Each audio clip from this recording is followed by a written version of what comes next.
HSL का जो examination हुआ इस साल जुलाई में 2024 का, तो डे 1 यानी कि 1 जुलाई का 4th शिफ्ट है, ठीक है। तो हम लोग देखते हैं क्वेश्चंस में क्या क्या है, उसे समझते हैं और डिस्कस करते हैं। और डिस्कस करने का रीजन क्या है ना, पर्पस सबसे बड़ा क्या है कि आपके एग्जामिनेशंस में आपकी तैयारी बहुत अच्छे से होनी चाहिए। तो चलिए, पहला क्वेश्चन लिखा हुआ है, आपको बताना है कि कौन सा सेंटेंस जो है, select the option with the correct use of present tense, मतलब कि इसमें से कौन सा प्रेजेंट टेंस में है। बात समझ में आ रहा है। अब यहाँ 4 ऑप्शंस दिए हैं, देख लेते हैं प्रेजेंट टेंस को कैसे पहचानते हैं, तो उसे समझ लीजिए। जहां कहीं भी प्रेजेंट की बात की जाए, प्रेजेंट टेंस की बात की जाए, ठीक है भाई साहब, तो प्रेजेंट टेंस में जनरली हम वर्ब का फर्स्ट फॉर्म देखते हैं या वर्ब का एस या ईएस। आप बोलोगे सर प्रेजेंट कॉन्टिन्यूअस भी तो होता है, प्रेजेंट परफेक्ट भी तो होता है। यहां पे ये प्रेजेंट टेंस कहने का मतलब ये बताना चाह रहा है कि कहीं ना कहीं सिंपल प्रेजेंट की बात हो रही है, ठीक है भाई। तो आ जाइए, हैज देखते हैं, यहाँ हैज स्पेंड का यूज किया। पहला देख लो, शी स्पेंड्स, सही है यहाँ। ऑल हर मनी, ठीक है। ऑन मेकअप, वो अपना पैसा खर्च करती है, सारा पैसा मेकअप पे खर्च कर देती है। हे प्रभु, क्या होगा इस दुनिया का। In order to look beautiful, कैसा दिखने के लिए, सुंदर दिखने के लिए। तो भैया मेकअप की दुकान है, ये पूरा का पूरा प्रेजेंट है, आंसर तो लग रहा है, लेकिन बाकी को तो एलिमिनेट करना है। यहाँ हैज स्पेंड जो प्रेजेंट परफेक्ट हो गया, ये तुम्हारा आंसर नहीं लग रहा है। स्पेंडेड पास्ट में हो गया, हैड स्पेंड यानी कि पास्ट परफेक्ट हो गया। क्लियर हो गया, ए इज द राइट आंसर। बहुत सिंपल सा क्वेश्चन था, लेकिन फंसना नहीं है इसमें। आ जाइए, नेक्स्ट क्वेश्चन हमारे सामने, क्वेश्चन नंबर 2 लिखा हुआ है कि इस जो एरर है किस सेगमेंट में एरर है। ऑप्शंस दिया है, इसमें से किसी एक पार्ट में एरर है, आप मुझे बताना है। लिखा व्हेन, ठीक है, टाइम को दिखाने वाला एडवर्ब है भाई। इट आया, इट कहता है कि हम हैं अकेला आदमी, इस दुनिया में हमसे अकेला कोई नहीं है। तो अकेला के साथ सिंगुलर वर्ब आता है, और सिंगुलर वर्ब में क्या करते हैं, एस ऐड करते हैं। तो यहां पे हम क्या यूज करेंगे, कम्स का यूज करेंगे। कभी भी एरर बनाएंगे ना, तो एरर बनाने का एक बड़ा प्यारा सा नियम है, मतलब एकदम क्या बोले, फार नियम। और वो फार नियम है कि हर पार्ट को देखो, तोड़ो, और एक पार्ट को दूसरे पार्ट से कनेक्ट करो। जब तक कनेक्ट नहीं करोगे कुछ नहीं होने वाला है। बात समझ में आ रहा। तो सारा खेल कनेक्शन का है। तो इट के साथ कम्स आएगा। When it comes to football, football की जब बात आती है, my brother is an addict, तो मेरा भाई जो है भैया एकदम नशेरी है फुटबॉल का। बस मुझे नशेरी नहीं कहना चाहिए यहाँ पे, लेकिन आपको समझाने के लिए मैं कह रहा हूँ कि वो उस चीज़ का बहुत बड़ा एडिक्ट है। फुटबॉल कह दो, वो खाना पीना सब कुछ छोड़ दे और फुटबॉल खेलने लग जाए। तो किस पार्ट में एरर हो गया, तो बात आती है डी में, कम का कम्स करना था। बाकी सारे ऑप्शन यहाँ पे क्या हो जाएंगे, एलिमिनेट हो जाएंगे। So come to the question number 3, आपको बता रहा है कि आर्टिकल्स का करेक्ट यूज कहाँ पे है। क्या बात है, आर्टिकल्स का करेक्ट यूज देखना है। आर्टिकल्स कौन होता है, हमको तो नहीं पता है। हमारे तो मास्टर पढ़ा थे कि ए एन द दी, जो भी कहना कह लो, वो डिपेंड करता है प्रोनाउंसिएशन पे। तो सवाल उठता है कि हम आर्टिकल को देखेंगे, और आर्टिकल्स का यूज देखने के लिए आपको समझना होगा नाउन, नाउन और नंबर, ठीक है भाई साहब। अगर नाउन और नंबर समझ रहे हो कि नाउन क्या है और उसका नंबर कैसा है, तो आप आर्टिकल्स का यूज बहुत अच्छे से कर सकते हो, ठीक है भाई।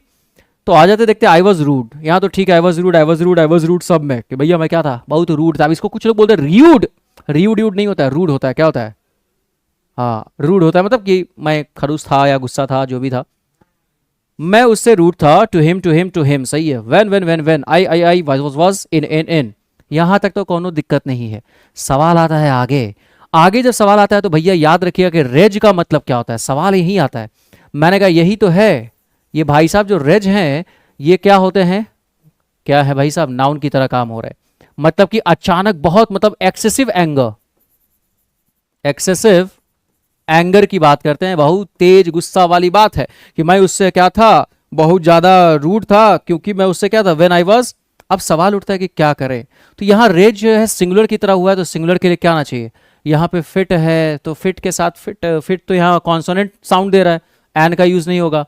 सर रेज सिंगुलर है, तो यहाँ पे आर्टिकल्स चाहिए ही। द कोई पार्टिकुलर रेज नहीं है, एक ही ऑप्शन है, इन अ फिट ऑफ रेज, तो अ रेज का यूज करते हैं। क्या यूज करते हैं, और रेज का यूज करते हैं, ठीक है। बीच में दे दिया है इन अ फिट ऑफ रेज, तो पूरा का पूरा एक फ्रेज बन गया कि मैं उससे पूरी तरीके से क्या था, गुस्सा था, भयानक वाला। बात समझ रहे हो। तो मान लीजिए यहाँ पे डी आंसर हो गया। बाकी सारे ऑप्शंस में आर्टिकल्स का यूज गलत है, किसी को कोई दिक्कत नहीं है। चलिए आगे बढ़ते हैं। नेक्स्ट क्वेश्चन हमारे सामने है, question number 4 is on the screen. क्या लिखा हुआ है जरा इसे भी देख ले भाई। Throw off the old shoes, nobody will wear them. क्या बात है, आपको पूछ रहा है कि भैया पुराना जो जुतवा हो फेंक दे भाई, और फेंकने के बाद क्या कर लेते हैं, इसे कोई नहीं पहनेगा। Nobody will wear them now, अब इसे कोई नहीं पहनेगा। तो आपको बताना है कि किस पार्ट में एरर है। सवाल यहीं से आता है, जब किसी चीज से छुटकारा पाना है। छोड़ा इतना नहीं, एक प्यारा सा टेक्निक बताते हैं। ओ एफ का प्रोनाउंसिएशन होता है ऑफ, ओ डबल एफ का प्रोनाउंसिएशन होता है ऑफ, ठीक है भाई। और याद रखिएगा कि ग्रामर की भाषा में जब हम बात करते हैं ओ डबल एफ ऑफ की, तो ये जनरली किस चीज की बात करता है? ये बात करता है सेपरेशन। सेपरेशन का मतलब होता है अलगाव की बात करता है। बात समझ में आ रहा है? जब किसी चीज से छुटकारा पाना हो तो वैसे केस में याद रखिएगा प्यारा सा एक फ्रेजल वर्ब यूज करते हैं, थ्रो ऑफ।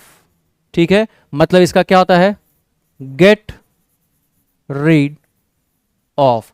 किसी चीज से जब आपको छुटकारा पाना है तो हम क्या यूज करते हैं बाबा? थ्रो ऑफ का यूज करते हैं। क्लियर हो गया? समझ आ रहा है? क्या प्यारा सा कॉन्सेप्ट है। तो ये सिंगल एफ को हटा के यहाँ पे क्या कर दीजिए? डबल एफ है। तो मियाँ किस पार्ट में एरर हो गया? तो C is the right answer. बाकी सारे ऑप्शंस को क्या कर दीजिए? हटा दीजिए। और क्या कीजिएगा? आ जाते हैं क्वेश्चन नंबर 5। क्या बात है, क्लोज टेस्ट आता है, मेरा दिल सहम जाता है कि मैं इतना जल्दी बना लूं, आप कितना जल्दी बना सकते हैं। ठीक है, तो क्लोज टेस्ट बनाते हैं, देखते हैं क्या बन पाएगा कि नहीं बन पाएगा। ये एक सवाल या निशान है कि क्या बादल सरकार क्लोज टेस्ट सॉल्व कर पाएंगे। तो आइए देखते हैं। लिखा है during the days of slavery, मतलब उन दिनों की बात की जा रही जब गुलामी का टाइम था। There lived as very hard working slave. तो वहां बात किया जा रहा है कि कोई एक हार्ड वर्किंग स्लेव के रहने की बात की गई है। ठीक है, मतलब किसी एक स्लेव की बात की जा रही। तो यहां स्लेव्स नहीं लिखा हुआ है, स्लेव है। वेरी हार्ड वर्किंग, ये पूरा का पूरा इस स्लेव के बारे में डिस्क्रिप्शन दे रहा है। ठीक है, हार्ड वर्किंग एडजेक्टिव है, वेरी एडवर्ब की तरह काम कर रहा, और एक स्लेव है। तो यहां पे एक स्ट्रक्चर काम आता है, याद रखिएगा, ए या an plus adverb plus adjective और प्लस सिंगुलर काउंटेबल नाउन। ये जो सिंगुलर काउंटेबल नाउन है, इसी के लिए हम इस प्यारे बंधुओं को यूज करते हैं, ए या एन को। तो ऐसे कंडीशन में मियाँ क्या यूज कर दे, आप बता दीजिए जल्दी से, क्या होना चाहिए सर? देख लेते हैं। यहाँ पे द नहीं होगा क्योंकि अभी तक किसी पार्टिकुलर की बात नहीं, एन नहीं, टू नहीं, किसका यूज करेंगे? हाँ, तो देयर लिव्ड, जैसे कहते हैं देयर वॉज अ किंग, एक राजा हुआ करता था, एक रानी हुआ करती थी, दोनों की हो गई शादी, खत्म कहानी। ऐसा हम लोग करते थे मजाक में। तो सर यहाँ पे यही बात कहा जा रहा है कि किसी एक इंडिफिनिट पर्सन की बात की गई है। ये स्लेव जो है तुम्हारा यहाँ पे चचा सिंगुलर काउंटेबल नाउन की तरह यूज हुआ है, इसलिए हम इसका यूज कर रहे हैं। ठीक है भाई, अब आके लिखते हैं कि क्या लिखा हुआ है 6 नंबर में। One day dash freedom he ran away from his masters house, मतलब एक दिन फ्रीडम पाने के लिए वो अपने मास्टर यानी कि जो उसका जो मालिक था उसके घर से भाग जाता है। तो सर आप बताइए कि he ran away from his masters house, इस घर से, अपने मालिक के घर से भागने का पर्पस क्या है, आप मुझे बताइए। सर वन डे तो टाइम फ्रेजल है, टाइम को बता रहा है, टाइम एक्सप्रेशन कर रहा है, फ्रेज है। तो मियाँ एक पॉइंट बड़ा प्यारा सा मैं आपको बताना चाहूंगा, और वो पॉइंट क्या है, इसके बाद पेज ऐड हो जाएगा ना। तो एक पॉइंट आप लोगों को मैं यहां पे बड़ा प्यार से बताता हूं, गौर से समझिएगा। कहा मैंने टू प्लस वर्ब का फर्स्ट फॉर्म, जिसे आप क्या बोलते हैं? तो चचा इसे कहा जाता है इन्फिनेटिव। इन्फिनेटिव क्या कहा जाता है? इन्फिनेटिव। और पूरा नाम लिखोगे तो कहोगे इन्फिनेटिव विथ टू। क्लियर हो गया? ये पूरा नाम हो गया। और मियाँ इसी की जगह पे एक बड़ा प्यारा सा चीज आता है, वर्ब का कौन सा फॉर्म? आईएनजी फॉर्म, जिसे कायदे से बहुत सारा नाम दिया जाता है, लेकिन हम अभी इसे कहेंगे जेरंड। और जब इन दोनों का यूज अगर वर्ब के पहले किया जाए, ये वर्ब क्या है तुम्हारा? मेन वर्ब है। तो वैसे कंडीशन में ये जो दोनों के दोनों हैं काम करते हैं सब्जेक्ट की तरह। कैसा काम करते हैं? सब्जेक्ट हो जाते हैं। और सब्जेक्ट में ये कैसे सब्जेक्ट हो जाते हैं? याद रखिएगा, इससे एग्जामिनेशंस में बहुत क्वेश्चंस पूछा जाता है। सिंगुलर हो जाते हैं, और इनके साथ कैसा वर्ब आता है मियाँ? तो सिंगुलर वर्ब आता है, क्योंकि ये सिंगुलर हो गए। ज्यादा आपके एग्जामिनेशंस में 2 + V1 इन्फिनेटिव को यूज करेंगे सेंटेंस के स्टार्टिंग में। याद रखना, जैसे टू वॉक इज हेल्दी, बात समझ में आ रहा है? टू डांस इज हेल्दी, बात समझ में आ रहा है? अब एग्जामिनेशन में भाई आईएनजी भी आ जाता है, इसका भी यूज करते हैं, कोई दिक्कत नहीं। जैसे swimming is good for health, मेरा मन चले तो मैं इसे बेस्ट मान दूं, बात समझ आ रहा है? Running is a good exercise कहते हैं हम लोग। बस इसी बात का ख्याल रखना है। तो ऐसी बात जब समझ में आ गई तो हम आ जाते हैं, अच्छा पीछे था ना, हाँ। तो यहां पे पूछा जा रहा है कि वन डे डैश फ्रीडम, अच्छा फ्रीडम पाने के लिए तो भैया यहां पे क्या करे? गेन यूज करे, गेन्स करे? नहीं, डी का ऑप्शन यूज करेंगे, यानी कि 6 का यहां पे क्या हो जाना चाहिए? डी। और याद रखिएगा कि 2 + V1 का यहां पे जो मैंने पॉइंट बताया मियाँ, याद रखना है एक बड़ा प्यारा सा पॉइंट। ये जो 2 + V1 होता है, इसका यूज होता है टू शो पर्पस, क्या दिखाने के लिए? उद्देश्य दिखाने के लिए। 2 + V1 का यूज होता है क्या दिखाने के लिए? आपका क्या उद्देश्य है? तो मास्टरवा के घर से काहे भागा था? ताकि उसको एक उद्देश्य था कि मैं इस दास प्रथा से और दासता से, स्लेवरी से क्या हो जाऊं, मुक्ति मिल जाए मुझे। तो ऐसी बात समझ में आ गई। तो स्टार्टिंग में जब भी तुम्हें वर्ब को सब्जेक्ट बनाना हो तो बाबा वहां पे 2+V1 या आईएनजी फॉर्म आता है, V2 का यूज नहीं करते। क्लियर हो गया? तो बाकी सारे ऑप्शन एलिमिनेट हो गए। तो क्या हो गया, one day to gain freedom he ran away from his masters house. आगे बढ़ते हैं। As he pass the forest, जैसे ही वो फॉरेस्ट से पास होता है, ही सॉ अ लायन, उसने एक लायन देखा। क्या बात है, मजा आ गया। मतलब आप जंगल में जाए और लायन दिख जाए, मतलब दिन बन जाएगा भाई साहब। अब 7 नंबर में हम क्या यूज करें बताइए। और लायन को देखा विथ पेन, मतलब दर्द से क्या होते हुए, कराहते हुए, मतलब दर्द से। और लायन जब चिल्लाता है, कराहता है, तो उसके लिए रोअर का यूज करते हैं। बात समझ में आ रहा है? तो ये ध्यान रखना है, लायन जो सिंघम वाला जो होता है, रोअर। तो कहारते हुए उसने देखा। तो ऐसे कंडीशन में क्या करेंगे, देखो पास्ट हो, प्रेजेंट हो, कुछ भी हो, अगर कोई एक्शन होते हुए दिखा, तुम बोल रहे हो कि मैं रास्ते में गया और मुझे एक बच्चा दिखा रोड पे पैसा मांगते हुए, तो वैसे कंडीशन में उस कॉन्टिन्यूड एक्शन के लिए क्या यूज करेंगे, वर्ब का आईएनजी फॉर्म करेंगे। तो बताइए चाचा, यहां पे रोअर्स का यूज नहीं होगा क्योंकि ये तो परमानेंट एक्शन को दिखाता है, मतलब जिंदगी भर वो रोअर कर रहा है दर्द से। नहीं, यहां पे सिंगुलर की वजह से रोअर होगा नहीं। पास्ट की बात नहीं है, पास्ट में वो कॉन्टिन्यूड एक्शन है। जैसे इसको ऐसे समझो, when I entered the house, जब मैं घर में घुसा, माई वाइफ वॉज कुकिंग, मेरी पत्नी उस समय क्या कर रही थी, खाना बना रही थी। तो पास्ट में कॉन्टिन्यूड एक्शन था ना। तो जब मैं जंगल से गुजरा, ध्यान दो क्या लिखा हुआ है यहां पे, ही सॉ अ लाइन, उसने जब लायन देखा भाई, पास्ट, यहां भी देखो पास्ट है, दिख रहा है। पास्ट में वो गया जंगल में, गुजरा, लायन को देखा, लेकिन लायन उस समय क्या कर रहा था, कराह रहा था, दर्द से कह रहा था, क्योंकि आगे पेन है। For a huge thorn had pierced it's पॉ, मतलब उसके पंजे में कांटा घुस गया था लंबा सा। बात समझ में आ रहा है? The slave felt sorry, slave को बड़ा बुरा लगा, for the lion and took out the thorn gently, उसने जेंटली उसको निकाल दिया। The grateful lion lick the slave, hand, उसके हाथ को ऐसे करके, प्यार से जानवर ऐसे करते हैं आपको, मतलब कि लिक करते हैं, चाटते हैं। बट जस्ट देन, उसी समय की बात है, both of dash were captured by the soldiers, लेकिन दोनों को सोल्जर्स के द्वारा कैप्चर कर लिया गया, जिस राजा और जिस मालिक के पास से वो भागा था, दोनों को। तो दोनों को मतलब दे, और दे के लिए ऑफ के बाद ऑब्जेक्टिव केस आता है, तो भैया यहाँ पे क्या हो जाएगा, बोथ ऑफ देम आ जाएगा। पता नहीं, ऑप्शन देखे नहीं, हम अपने ट्रिक पे बता रहे हैं। सर यहाँ पे तो कोई लड़की थी नहीं, तो हर नहीं होगा, हिम सिंगुलर नहीं, अस हम दोनों को थोड़ी, उन दोनों को कर लिया, तो C is the right answer, यहाँ पे देम हो जाएगा। The king order let the run away slave dash thrown in front of a hungry lion. भैया किंग ने ऑर्डर किया, क्या ऑर्डर किया, ऑर्डर ये किया कि क्या कीजिए, let the run away slave dash thrown in the front of, मतलब भूखे शेर के सामने उसे डाल दिया जाए, क्योंकि तो हमारे पास से भागा है और सजा के तौर पे इसे शेर के सामने डाल दो, शेर खा जाएगा, शेर भी खुश और हम लोग भी खुश और जनता भी डरी रहेगी। तो अब एक बात समझिए कि 9 नंबर का ऑप्शन देख लेते हैं। सर इज थ्रोन होगा, बी थ्रोन होगा, बीन थ्रोन होगा, बीइंग थ्रोन होगा, सवाल यहां पे ये आता है। तो सर एक बात समझने की कोशिश कीजिए, बाबा यहां लेट का यूज किया गया है, और late is followed by V1, याद रखना चाचा, ये मैंने पहले से आपको बताया है। कहीं भी आपके सामने लेट होता है तो लेट के बाद ऑब्जेक्ट आएगा, और ऑब्जेक्ट के बाद क्या आएगा, वर्ब का बेस फॉर्म आएगा। और पैसिव बनाना है तो आगे फिर से क्या करो, वर्ब का थर्ड फॉर्म दे दो। तो ये जब बात समझ में आ गई आपको, तो यहां जरा देखिए इसे क्या है, late the run away slave, तो लेट तुम्हारा यहां पे आ चुका है, जो वर्ब का ही फॉर्म होता है। द रन अवे स्लेव, ये तुम्हारा जो भागा हुआ नौकर था, दास था, वो पूरा का पूरा तुम्हारा यहाँ पे ऑब्जेक्ट बना लेट के लिए। और आगे देखो यहाँ पे V3 का यूज है, थ्रो, थ्रू, थ्रोन, तो इसके पहले इज तो आएगा नहीं भाई, तो किसका यूज करेंगे, एग्जैक्टली, क्योंकि देखो इज भी पैसिव बनता है, लेकिन लेट के लिए V1 चाहिए, और V1 कौन होता है, बी का फॉर्म होता है। तो यहाँ पे हम जनरली क्या करेंगे, बी थ्रोन का यूज करेंगे। बात समझ में आ गया? तो B + V3, इसलिए बी इज राइट आंसर। बाकी सारे ऑप्शंस को क्या कर दो, हटा दो बाबा। चलिए आ जाइए अगले क्वेश्चन पे आते हैं। क्वेश्चन नंबर 10 हमारे सामने है, लिखा हुआ there is an spelling error. आपको इसी में से स्पेलिंग एरर खोजना है, कौन सा स्पेलिंग है, जल्दी से बताइए कौन सा होगा। मुझे तो लग रहा है कि भाई रिलीजियस का स्पेलिंग गलत है, क्योंकि डेकोरेटेड सही है तो आंसर नहीं, केयरफुली सही है, प्रेसियस ये भी सही है। तो बताइए रिलीजियस का स्पेलिंग क्या होगा, जल्दी से बताइए, बताइए रोशन जी, रिलीजियस का स्पेलिंग। तो OUS तो है ही, कहाँ नहीं है, बस बस एकदम सही पकड़े। तो रिलीजियस का स्पेलिंग, इस बात को ध्यान रखना है, यहाँ पे यही आंसर है बेसिकली। तो रिलीजियस का स्पेलिंग क्या होता है, RELIGIOUS, OUS, UOS नहीं होता है, ऐसा कोई ऑपरेटिंग सिस्टम नहीं है, इस बात को ध्यान रखिएगा। तो A is the right answer.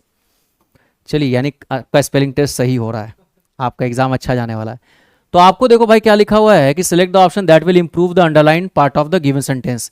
Enhance word है और इसे इंप्रूव करना है, क्या होगा?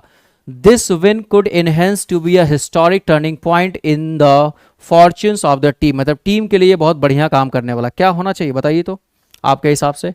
मुझे क्या लगता है 11 नंबर का क्या आंसर होगा? सर इनहेंस का मतलब किसी चीज को बढ़ाना, लेकिन यहाँ पे विन को बढ़ाने की बात नहीं है, डेमोन्स्ट्रेट नहीं करना है, कंफर्म नहीं करना है। एकॉम्प्लिश का मतलब किसी काम को पूरा करना होता है। भैया ये जो जीत है ना, इसने प्रूव किया है एक हिस्टोरिक टर्निंग पॉइंट उस टीम के भविष्य के लिए, उसके फॉर्च्यून के लिए, उसके किस्मत के लिए। जैसे कि वर्ल्ड कप हमने जीता तो बहुत सालों से इंतजार था, तो इस वजह से इसने प्रूव कर दिया, आपका रिजल्ट प्रूव करेगा कि आपने मेहनत किया। That's why D is the right answer. आ जाओ नेक्स्ट, ये मीनिंग पे चला गया, यहां कोई ग्रामर नहीं काम किया। 12 नंबर में हमारे सामने लिखा हुआ है फोर्टिव वर्ड लिखा हुआ है, ठीक है भाई साहब, ये याद रखना जो तुम्हारे सामने जिसे आप फोर्टिव कहिएगा, ऐसा फोर्टिव नहीं करना है, ये फोर्टिव है, क्लियर है। और फोर्टिव का मतलब क्या होता है? अगर हिंदी पूछोगे तो कहेंगे गुप्त, गुप्त रोग नहीं कहना, गुप्त है भाई। और गुप्त गुप्त मूवी वाला बात नहीं, गुप्त मूवी भी आया था किसी का, संजय दत्त का कि पता नहीं किसका, तो ये यहाँ पे गुप्त मूवी के सेंस में इसका यूज करेंगे। अब आप मान लीजिए इसके सिनोनिम्स की बात करें तो सिनोनिम्स के लिए आप क्या यूज कर सकते हैं? बहुत प्यारा सा वर्ड आता है कॉवर्ट, एक बहुत प्यारा वर्ड है, ये आपके एसएससी के एग्जामिनेशंस में पूछा गया है, याद रखिएगा। कॉवर्ट का यूज किया जाता है। और क्या यूज कर सकते हैं? इसडिल्दी का यूज कर सकते हैं। स्टील का मतलब चुराना और इसडिल्दी का मतलब होता है कि किसी चीज को आप गुप्त रखते हैं, तो वहां पे आप इसका यूज कर सकते हैं। एक बहुत प्यारा सा वर्ड है जो आपके एग्जामिनेशन में पूछाता है, क्लैंडस्टाइन। क्या पूछाता है? क्लैंडस्टाइन, क्लैंडस्टीन जिसको हम बोल देते हैं। इन तीनों वर्ड को अगर आप याद रखते हैं तो आपके एग्जामिनेशंस में बहुत अच्छा आपका रिजल्ट होने वाला है। क्लियर हो गया? तो ये तीनों वर्ड याद रखिएगा, फर्टिव के लिए यूज होते हैं। तो फर्टिव का मतलब चीजों को जो हम सीक्रेट रखते हैं। एक और वर्ड लिखना है, लिख दें, क्या होगा? स्नीकी का यूज करते हैं। किसका यूज करते हैं? स्नीकी।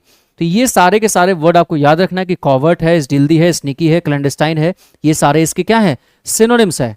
ये सारे के सारे क्या है बाबा? सिनो है, याद रखिएगा। खोजना हमें क्या है? ऑपोजिट खोज लेना। तो चलो आ जाओ, जो गुप्त नहीं है तो ट्रूथफुल का मतलब जो सच है, फॉक्सी का मतलब बड़ी चालाक लोमड़ी टाइप वाला आदमी, फ्यूचरिस्टिक का मतलब जो भविष्य देखता है, तो ये भी नहीं होगा। एक ही ऑप्शन तो मुझे लग रहा है कि यहाँ पे कौन क्या होना चाहिए? 12 का, नहीं एक मिनट गलती हो गया। शैडी का मतलब किसी चीज को ढके हुए, ये ट्रूथफुल ही तो आंसर है। मतलब ये गुप्त है, गुप्त मतलब छुटा हुआ है, छुपा हुआ है मतलब झूठ के सेंस में, तो जो सच है, ट्रूथफुल है, वो सामने आ गया। तो A is the right answer. Clear हो गया भाई? चलिए आ जाइए, आगे बढ़ते हैं। आगे हमारे सामने क्वेश्चन नंबर 13 है, लिखा है mothers have great animosity for their children. Animosity का मतलब क्या होता है ये बताइए जल्दी से, कोई बता सकता है? एनिमोसिटी का मतलब क्या होता है?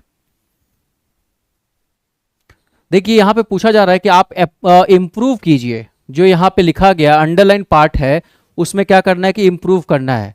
तो यहां 4 ऑप्शन दिया है, यानी कि इसको इंप्रूव करना है, तो एनोमोसिटी कुछ ना कुछ नेगेटिव मीनिंग लेके आ रहा होगा, मतलब कि कहीं ना कहीं खराब मीनिंग लेके आ रहा होगा कि माँ को अपने बच्चों से क्या होता है? दुश्मनी होता है, ऐसा कुछ नहीं होता है। तो यहां पे आपको ये देखना है कि कौन सा वर्ड हम रखें कि ये आंसर मेरा सही हो जाए। तो माँ को अपने बच्चों से क्या होता है? स्नेह होता है, लगाव होता है, बात समझ में आ रहा है? अफेक्शन होता है। तो इस अफेक्शन को याद रखिएगा कि यही तुम्हारा यहां पे आंसर होने वाला है। क्लियर है? अच्छा, इसके लिए हम क्या कर सकते हैं? लव का यूज कर सकते हैं, बहुत प्यारा सा वर्ड है। अफेक्शन के लिए किसका यूज करते हैं? लव का यूज करते हैं।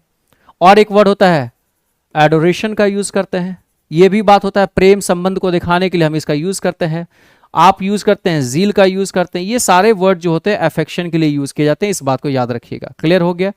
अब यहाँ पे अफेक्टेशन का मतलब क्या होता है? अफेक्टेशन का मतलब होता है जब आप किसी चीज का दिखावा करते हैं। क्या करते हैं भाई साहब? दिखावा करते हैं। दिखावा का मतलब क्या कर रहे हैं? कहीं ना कहीं शो ऑफ कर रहे हैं, तो उसके लिए हम इसका यूज करते हैं। जैसे मान लीजिए डिसडेन वर्ड पूछा जाता है, डिसडेन आपके एग्जामिनेशंस में। एरोगेंस, एरोगेंस का यूज होता है, ये भी आपके एग्जामिनेशंस में सीजीएल में पूछा गया है। डिसडेन भी पूछा गया, एरोगेंस भी पूछा गया है। इसको याद रखिएगा, बहुत इंपॉर्टेंट वर्ड है ये दोनों के दोनों। ठीक है भाई? अबेसमेंट का मतलब क्या होता है? अबेसमेंट मतलब क्या होता है? किसी को ऐसा कर सकते हैं, अबेसमेंट का मतलब क्या होता है कि उसको बेसमेंट में भेज दिए। भैया आप बेसमेंट में इंतजार कीजिए, ये क्या मजाक है भाई? तुम्हारे घर में पार्टी चल रहा है, हम बेसमेंट में इंतजार करें, मतलब आप उसको क्या कर रहे हैं? अपमानित कर रहे हैं, यानी कि ये अपमान का सेंस लेके आता है। अपमान का मतलब क्या कर रहे हैं आप उसको? सबसे बड़ी बात है इसका बड़ा प्यारा सा वर्ड है कि डिबेसमेंट होता है, डिबेसमेंट होता है। ह्यूमिलिएशन होता है, ह्यूमिलिएशन की बात करते हैं, उसका अपमान किया गया है तो ह्यूमिलिएशन होगा। ये 2 वर्ड आपको याद रखना है, बहुत ज्यादा यूज किया जाता है। और एक बहुत प्यारा सा वर्ड है एब्सर्डिटी। एब्सर्डिटी का मतलब क्या होता है? जो चीजें बेकार है, बिना मतलब का है, बेतुका है, नॉनसेंस है। कैसे लिखें इसको हिंदी? चलो, मैंने कहा जो चीजें क्या हो जाती है? बेतुका हो जाती है। देखो ये सब बताने का रीजन क्या है ना, ऐसे ही क्वेश्चंस आपके रिपीट होंगे। आंसर तो हम बता के निकल जाते हैं कि A is the right answer, affection होगा, लेकिन आपको एक्स्ट्रा कॉन्सेप्ट समझना होगा। तो एब्सर्डिटी का मतलब क्या मैंने कहा, जो बेतुका है, बेतुका के लिए फॉली वर्ड का यूज सबसे ज्यादा किया जाता है आपका एग्जामिनेशन में। बात समझ में आ रहा है? इसको याद रखिएगा, लुनैसी वर्ड का यूज किया जाता है। लुनैसी आपके सामने रहेगा तो आपको याद रखिएगा, लुनैटिक भी रहता है तो यहां लुनैसी की बात किया गया है, इसे ध्यान रखना। ये दोनों वर्ड है आपके लिए, ठीक है। इनसेन वर्ड सुने हैं, मतलब कि वो मूर्ख टाइप का है, तो इंसेनिटी भी यूज कर सकते हैं। फिलहाल अभी के लिए इतना ही काफी है, तो A is the right answer. चलिए आ जाता है अगला क्वेश्चन हमारे सामने, 14 नंबर है। फास्टेन का मतलब क्या होता है? फास्टेन, अब आपको बताऊं, मैं यहां पे गलत प्रोनाउंसिएशन कर रहा हूं, इसलिए गलत कर रहा हूं कि आप समझिए कि आप सही कैसे करेंगे। अक्सर लोग इसे फास्टेन कहते हैं, लेकिन टी यहां पे साइलेंट होता है, और टी साइलेंट करके, बोलिए रोशन जी, टी साइलेंट करके क्या होगा? हाँ बिल्कुल, फास्टेन का यूज करेंगे। कहते हैं फास्टेन योर सीट बेल्ट्स, मतलब किसी चीज को क्या कर देना, कस देना होता है। तो फास्टेन का मतलब किसी चीज को क्या कर देना है, कस देना। मतलब इसके लिए आप सिनोनिम्स क्या कह सकते हैं? इसके लिए सिनोनिम्स आता है बोल्ट, आंसर तुम्हें दिख रहा होगा क्योंकि तुम्हें सिनोनिम्स खोलना है। इसके लिए अगर आप यूज कर सकते हैं तो अटैच का यूज कर सकते हैं, किसी चीज को क्या करना है, अटैच करना है। किसी चीज को क्या करना है, एफिक्स करना है। किसी चीज को क्या करना है, फिक्स करना है। तो ये सारे के सारे वर्ड आपको आते हैं। जैसे आपके सामने क्या होता है, टाई करना है, अधेयर करना है, बहुत वर्ड है भाई, इतना ही अभी फिलहाल के लिए रख लो, इतना में तुम्हारा काम चला जाएगा। तो bolt is the right answer. Undo मतलब किसी काम को फिर से वापस कर देना। कंप्यूटर में आता है ना, कंट्रोल एक्स अंडू हो जाता है, नहीं कंट्रोल जेड होता है, कंट्रोल एक्स से तो कट हो जाता है, तो यहाँ अंडू हो जाएगा। लूजन का मतलब लूज कर जाना, डिटैच का मतलब किसी चीज को हटा देना, अटैच करने का मतलब जोड़ देना। क्लियर हो गया भाई? आ जाते हैं क्वेश्चन नंबर 15 पे हमारे सामने है। ये अरे क्या बोले, तो इतना बार पूछा है कि हमको सपना में भी आता है ये। रोटी खाते एक और में आता है, स्टिंजी स्टिंजी स्टिंजी। स्टिंजी का मतलब क्या होता है, जल्दी से बताइए। स्टिंजी का मतलब क्या होता है, माइजरली। अब माइजरली जैसे ही लिखेंगे तुमको याद आ जाएगा, अच्छा सर ये तो वही है पगलवा जो कंजूस होता है, मतलब इसका मतलब क्या होगा, कंजूस हो जाएगा। अगर हम बात करें तो थ्रिफ्टी का यूज करते हैं, ठीक है, थ्रिफ्टी का भी मतलब कंजूस होता है। क्लोज फिस्टेड, क्लोज फिस्टेड, ठीक है, क्लोज फिस्टेड का भी मतलब क्या होता है, कंजूस होता है। इस बात को याद रखिएगा, बहुत इंपॉर्टेंट वर्ड है। और कौन सा वर्ड लिख ले इसके लिए, फ्रूगल लिख लो, बहुत अभी पूछा है, अभी अभी हमने पढ़ा भी था पिछले सेशन में। तो फ्रूगल भी इसके लिए क्या यूज करेंगे हम, याद रखिएगा। तो बहुत इंपॉर्टेंट है ये सारे वर्ड। क्लियर हो गया? एक और क्या होता है, टाइट फिस्टेड होता है, TIGST, टाइट फिस्टेड। ये सारे वर्ड इसके लिए सिनोनिम्स की तरह काम करेंगे स्टिंजी के। तो हमें क्या खोजना है कि स्टिंजी का क्या खोजना है, ऑपोजिट, मतलब वैसा इंसान जो कंजूस नहीं है, खर्चीला है। तो खर्चीला के लिए यहाँ पे क्या आंसर लग रहा है, मतलब इतना ज्यादा नहीं है, मतलब उदार है, दे देता है पैसा, ले जाओ जाओ, मतलब उसके अंदर उदारता वाला भावना है। तो पहला वर्ड जो लिखा हुआ है लेसिवियस, लेसिवियस का मतलब क्या होता है पता है, वैसा इंसान जो बड़ी वल्गर है, वल्गर, VUL, वल्गर, ठीक है। वल्गर मतलब जिसे हम क्या कह सकते हैं, जिसके दिमाग में गंदे गंदे ख्याल आते हैं। सीधा कहो कि जो एकदम क्या कहते हैं, ऑपोजिट सेक्स को लेके या सेक्स करने के लेके पागल रहता है, उसके लिए हम यूज करते हैं लेसिवियस। तो ये याद रखिएगा, बहुत इंपॉर्टेंट वर्ड है। अच्छा, इसी के लिए एक और वर्ड भी यूज आता है, लस्टफुल, जो एकदम लस्टियाहा जिसको कहते हैं, तो वो लस्टफुल, ये तो मैं अपने तरफ से कह रहा हूं, but these are the words that have been asked many time in your SSC examinations and banking examinations, सैकड़ों बार पूछे जा चुके हैं। क्लियर हो गया? तो आंसर ये होगा नहीं, तो B is the right answer, generous, दयालु। डिसीटफुल का मतलब जो धोखा देता है भैया, धोखा देने वाले की बात, ये आंसर नहीं है। ह्यूमरस का मतलब हास्यपद, बात बात में जो अचानक से आपको हंसा दे, उसके लिए ह्यूमरस कहते हैं। बहुत तेज पढ़ा रहे हैं हम, क्योंकि तुम आराम से इसको देखोगे। 16 नंबर क्या है तुम्हारे सामने, इससे बनाओ, तब तक मैं पानी पी लेता हूं। मेरा पानी कहाँ है, लाइए उसी से पी लेते हैं।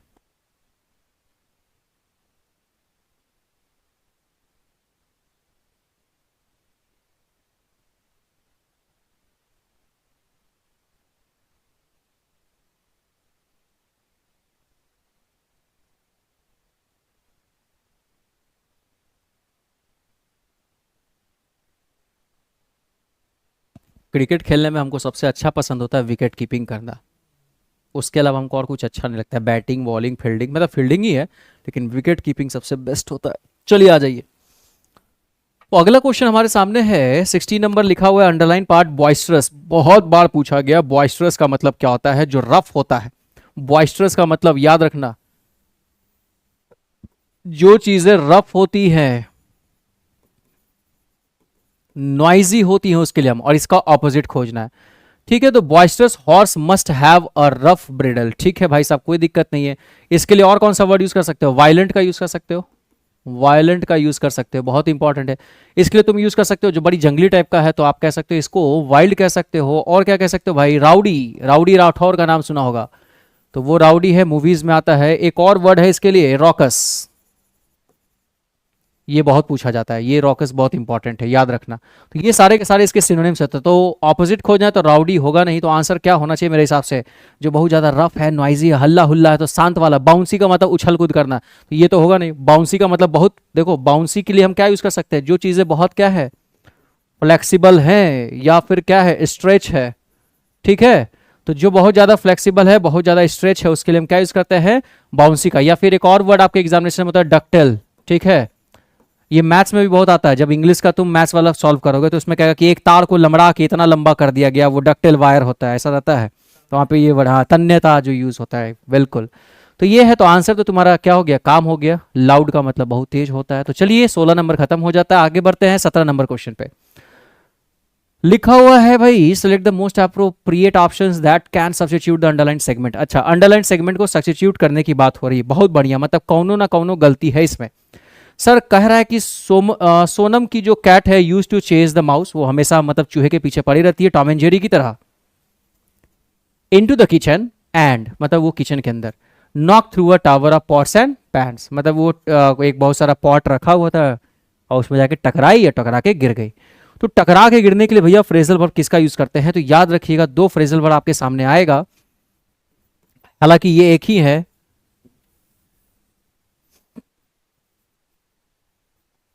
नॉक डाउन या फिर ओवर का यूज करते हैं, इस बात को याद रखिएगा।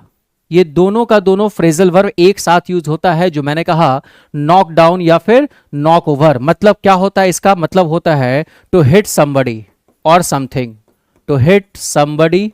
और एसबी का मतलब समबडी होता है और एसटीएच का मतलब क्या होता है, समथिंग होता है। मतलब किसी चीज को हिट कर देना या किसी व्यक्ति को, और मेक उसे क्या कर देना है, देम फॉल, उसे गिरा देना है।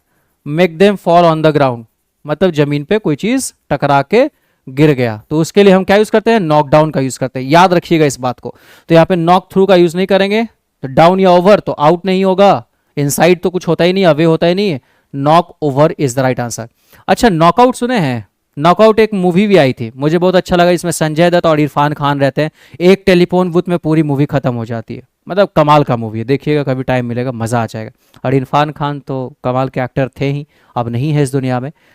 तो यहाँ पे आपको समझना, और ये बॉक्सिंग में भी नॉकआउट होता है, मतलब जब मार दिया ऐसा पंच और उसके बाद वो गिर गया और अपने टाइम से नहीं उठ पाया, तो उसके लिए हम किसका यूज करते हैं, नॉकआउट का यूज करते हैं। तो जो मैं आपको मीनिंग बताता हूँ, नॉकआउट तो तुम जानते हो, एक नॉकआउट का मतलब होता है किसी को ले चंदा मामा दूर के करके सुला देना, तो सुला देने के लिए फॉल एस्लीप। तो याद रखिएगा नॉकआउट का बड़ा प्यारा सा मीनिंग है। क्या हो रहा है, नॉकआउट का मीनिंग क्या होता है, to make somebody fall asleep। और एक नॉकआउट तो तुम जानते ही हो बॉक्सिंग में यूज होता है, उसको मैं लिखूंगा नहीं, बस ध्यान रख लेना। तो ठीक है भाई, तो आंसर तो तुम्हें मिल गया। चलो आगे बढ़ते हैं, हमारे सामने अगला क्वेश्चन है, क्वेश्चन नंबर 18। क्या कह रहा है कि भैया ये अंडरलाइन है, वॉर्सन का एंटोनिम्स, मतलब कोई चीज बहुत बदतर हो जाए, बहुत बुरा हो जाए, मेरे जीवन में कुछ बचा नहीं, एकदम खराब होते जा रहा है, उसके लिए हम क्या यूज करते हैं। देखिए, Ralph's condition worsened in the hospital, मतलब हॉस्पिटल में भैया ये जो इंसान है इनका कंडीशन बहुत बद से बदतर हो गया। तो बद से बदतर के लिए चेंज नहीं होगा, स्केल्ड का मतलब किसी चीज को माप लेना, तो एक ही ऑप्शन बचा है, तो चीजें क्या हो जाएंगी, इंप्रूव हो जाएंगी। अब सवाल होता है यहाँ पे ट्रैवर्स का मतलब क्या होता है, सवाल उठता है कि ये ट्रैवर्स का मतलब कोई बता सकता है मुझे, ट्रैवर्स का मतलब क्या होता है।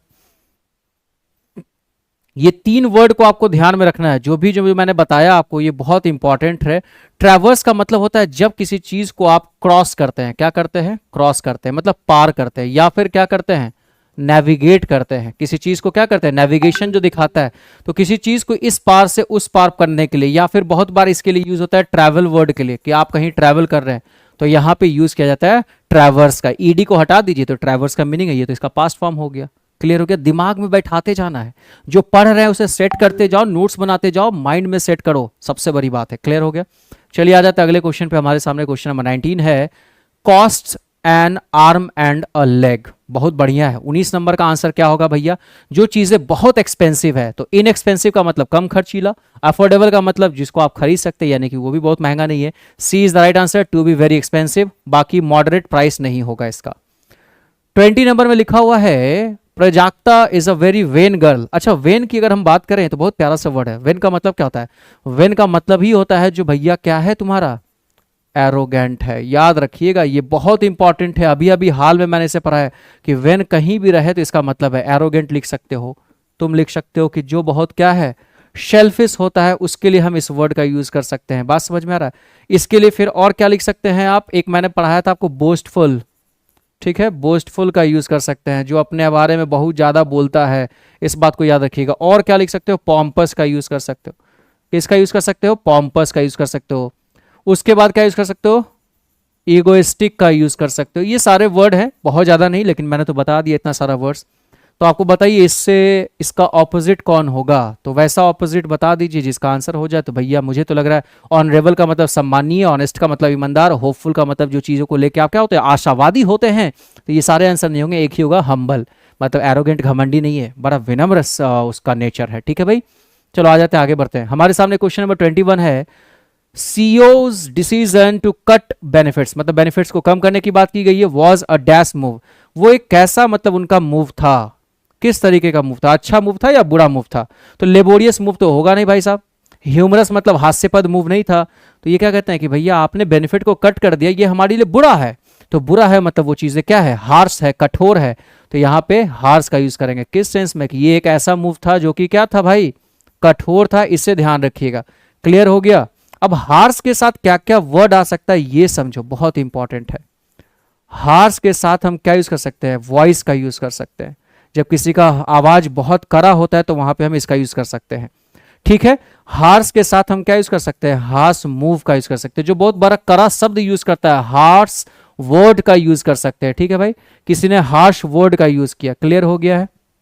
बहुत तेज हवा चल रहा है तो हार्श विंड का यूज कर सकते हैं। बहुत ठंडा है, कठोर करकराती ठंडक है, तो हार्श विंटर का यूज कर सकते हैं।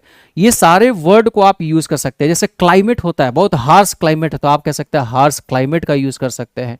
अच्छा, हार्श कंडीशन का यूज कर सकते हैं। कितना चीज मैं बता दूंगा आपको, बात समझ में आ रहा है? बहुत उसका कंडीशन अभी बुरा चल रहा है तो वहां पे हार्श कंडीशन का यूज कर सकते हैं। तो इन सारे वर्ड को यूज, अच्छा जैसे सर्फ होते हैं, ये बहुत कड़ा सर्फ है, तो आप लिख सकते हो हार्श डिटर्जेंट्स का यूज कर सकते हो। तो चलिए इन सब चीजों को हम लोगों को ध्यान में रखना है। क्लियर हो गया? कोई दिक्कत नहीं है? तो ये सारे वर्ड्स हो गए, सब कुछ मैंने बता दिया। रिगरस का मतलब क्या होता है? रिगरस का मतलब होता है जब चीजों को आप केयरफुली डन करते हैं। डन केयरफुली, याद रखिएगा, डन केयरफुली। जब चीजों को बहुत केयरफुली जब किया जाता है तो वहां पे हम क्या करते हैं? रिगरस का यूज करते हैं। बहुत ही इंपॉर्टेंट वर्ड है। अगर आप इसके लिए यूज कर सकते हैं तो क्या यूज कर सकते हैं? स्ट्रिक्ट का यूज कर सकते हैं, क्योंकि जो बहुत केयरफुली काम करता है वो अपने लाइफ में क्या होता है? तो स्ट्रिक्ट होता है। इस बात को याद रखिएगा। इसके लिए हम यूज कर सकते हैं फास्टिडियस। फास्टिडियस जिसे आप कहते हैं, ये भी इसके लिए बहुत प्यारा सा सिनोनिम्स है। स्ट्रिक्ट हो सकता है, फास्टिडियस हो सकता है। अच्छा, मेटिकुलस का भी यूज कर सकते हैं। किसका यूज कर सकते हैं? मेटिकुलस का यूज कर सकते हैं। ये सारे वर्ड आपके एग्जामिनेशन से पूछे गए। क्लियर हो गया है? चलो आ जाओ, आगे बढ़ते हैं। हमारे सामने जो है आंसर कर लिया था ना इसका हमने, एग्जैक्टली चलो आगे बढ़ते हैं। हमारे सामने 22 नंबर क्या लिखा हुआ है? I am so glad that I ran into you on the way. अच्छा, जब सवाल आता है कि मैं बहुत खुश हूं किस चीज को लेके, कि रास्ते पे तुमसे अचानक मुलाकात हो गई, तो ये जो तुम्हारे सामने दिया हुआ है, मैंने देखा कि एसएससी की वेबसाइट पे इसका आंसर गलत था, लेकिन जो मैं आपको बता रहा हूं उसे ध्यान रखिएगा। यहां पे जब हम बात करते हैं रन इनटू, ठीक है भाई, रन इनटू का मतलब होता है to meet by chance, to meet by chance. और अगर आपको लगता है कि सर नहीं एसएससी सही है, तो जाइए और ऑक्सफोर्ड का डिक्शनरी उठाइए जो 600-700 में आता है, एडवांस लर्नर, और उसमें जाके देख लेना, तुम्हें इसका जवाब मिल जाएगा। तो मेरे हिसाब से सेंटेंस में कोई भी इंप्रूवमेंट नहीं है। बाकी यूट्यूबर्स टीचर्स क्या पढ़ाए हैं आई डोंट नो, बट मेरे पास इसकी प्रमाणिकता, ऑथेंटिसिटी यही है कि ऑक्सफोर्ड डिक्शनरी, मैं पेज नंबर भी बता दूंगा, या फिर रन वाले क्लियर में, रन वाले सेक्शन में जाना, तुम्हें दिख जाएगा। क्लियर हो गया? तो B is the right answer यहां पे हो गया। अच्छा, रन अवे की बात करें, अगर तुम्हारे सामने क्या लिखा हुआ है? रन अवे, ठीक है, तो रन अवे का मतलब होता है भाग जाना, बिना किसी को बताए किसी जगह को छोड़ देना। तो आप क्या लिख सकते हैं? टू लीव अ प्लेस और पर्सन, किसी प्लेस या पर्सन को जब आप छोड़ देते हैं तो वहां पे क्या यूज करते हैं, रन अवे। इसमें और ऐड कर लो अचानक से, मतलब सडनली, पता ही नहीं चला और आप छोड़ के निकल गए, तो ये याद रखिएगा। अच्छा, रन आउट का यूज कब करते हैं, जब कोई चीज आपके सामने, ऐसा नहीं वो वाला रन आउट नहीं, मैच वाला नहीं, रन आउट ऑफ जो होता है, तो रन आउट का यूज करते हैं जब चीजें क्या हो जाती है, समाप्त हो जाती है। आपने क्या किया, use up all of the supply, जो आपके पास आ रहा है उसका पूरा उपयोग कर लिए, तो आप क्या यूज करेंगे, रन आउट का यूज करेंगे। ये बहुत इंपॉर्टेंट है। और रन ओवर का मतलब होता है टू नॉक डाउन। अभी अभी हमने जो पढ़ा, टू नॉक डाउन मतलब किसी को टक्कर मार के गिरा देना, उसके लिए हम यूज करते हैं। और एक बात और याद रखिएगा, इसका यूज तब करते हैं, ओवर का यूज तब करते हैं जब किसी को गिरा तो दिए लेकिन उसके ऊपर गाड़ी चढ़ा के चल दिए या उसके शरीर के किसी पार्ट पे चढ़ा के चल दिए, तो वहां पे रन ओवर का यूज करते हैं। क्लियर हो गया। 23 नंबर में आ जाओ, क्या लिखा हुआ है भाई, तुमको देखना है कि कौन से पार्ट में गलती है स्पेलिंग का। कमिटी का स्पेलिंग COMMITTE सही है, हर्ड का स्पेलिंग सही है। आगे देखो, ये हर्ड यहाँ पे नहीं होगा भाई, कमिटी नहीं होगा। एक minute, identify the incorrectly spelled word in the following sentence. अच्छा, इसमें से फॉलोइंग में कौन सा इनकरेक्ट है और उसका करेक्ट नीचे दिया गया, तो करेक्ट उतना छोड़ो ना, ड्यूटी नहीं है तो नेग्लिजेंट ही आंसर हो जाएगा, क्योंकि यहाँ पे नेग्लिजेंट का स्पेलिंग क्या है, गलत है। NEGLI होता है, ई का यूज नहीं करते हैं। क्लियर हो गया। नेग्लिजेंट का मतलब जो चीजें बहुत नगण्य है। तो मियाँ आ जाते हैं अगले क्वेश्चन पे। क्वेश्चन नंबर 24 हमारे सामने है, क्या लिखा हुआ है, the arrival of Pragati in the house brought disharmony among the family members. ठीक है भाई, तो मोस्ट अप्रोप्रिएट ईडियम खोजना है। डिसहार्मनी, हार्मनी का मतलब सौहार्दपूर्ण, डिसहार्मनी का मतलब उसके आने से लोग खुश नहीं हुए। तो जब ऐसी बात है तो बता लेते हैं यहाँ पे कौन सा होगा, कौन सा आंसर होने वाला है। Exactly rift in the lewd का मतलब होता है डिसहार्मनी, याद रखिएगा, ए इज द राइट आंसर। अच्छा, हेयर ब्रिथ का मतलब क्या होता है, हेयर ब्रिथ का मतलब होता है ए वेरी क्लोज डिस्टेंस की बात करें। किसकी बात करें, बहुत चीजों में जब क्लोज डिस्टेंस होता है, एकदम एकदम थोड़ा सा डिस्टेंस है, बहुत स्मॉल डिस्टेंस है, मतलब क्लोज से अच्छा है कि यहां पे क्लोज डिस्टेंस, या फिर तुम लिख सकते हो स्मॉल डिस्टेंस। स्मॉल डिस्टेंस हो तो वहां पे हम ये हेयर ब्रेथ, मतलब अरे हेयर, बाल और हेयर की चौड़ाई, तो कितना कम डिस्टेंस होगा, बात समझ रहे थे, तो कॉमन सेंस वाला लगाने वाला था। अच्छा, हमारे सामने लिखा हुआ है टेंटर हुक्स। टेंटर हुक्स का मतलब क्या होता है, जब आप नर्वस होकर किसी चीज का इंतजार कर रहे हैं, मतलब आप इसे लिख सकते हैं वेटिंग नर्वसली, जब किसी चीज का इंतजार कर रहे हैं कि भैया कब हो जाए जल्दी से, तो उस केस में हम टेंटर हुक्स का यूज करते हैं। और क्राई इन द वाइल्डरनेस का मतलब क्या होता है भाई, कोई बता सकता है। इस क्राई इन द वाइल्डरनेस का मतलब होता है कि आप जब किसी प्रॉब्लम को लेके, या फिर ऐसे कह सकते हैं, मतलब एक ऐसा वार्निंग होता है, ये एक तरीके का वार्निंग होता है, बट नो बडी केयर्स, उस और कोई ध्यान नहीं दे रहा है, नो बडी केयर्स, तो वो एक ऐसा वार्निंग के लिए हम यूज करते हैं, क्राई इन द वाइल्डरनेस का यूज करते हैं। So last question of the session, क्या लिखा हुआ है, टाइटैनिक। टाइटैनिक का मतलब बहुत बड़ा होता है, इसलिए टाइटैनिक जहाज का नाम रखा गया था। हमें इसका सिनोनिम्स खोजना है, तो डीप का मतलब गहरा, अट्रैक्टिव का मतलब जानते ही है अट्रैक्टिव क्या होता है, जैसे आप सबसे ज्यादा अट्रैक्टिव है। ह्यूज इसका राइट आंसर हो जाएगा। डिजास्टर्स का मतलब बहुत भयानक वाला, जो डिजास्टर लेके आता है, आपदा लेके आता है, उसके लिए हम डिजास्टर्स का यूज कर सकते हैं और करते हैं। तो चलिए, हमने 25 क्वेश्चंस आज भी कर लिया। हमारे डे 1 यानी कि 1 जुलाई का पूरा सेट कंप्लीट हो गया। अगला जो वीडियो होगा उसमें हम लोग डिस्कस करेंगे नेक्स्ट डे का जो फर्स्ट सेशन होगा, फर्स्ट शिफ्ट होगा। तब तक के लिए थैंक यू, टेक केयर, बने रहिए, नोट्स बनाइए, मन से पढ़िए और रिजल्ट लीजिए। Thank you everyone.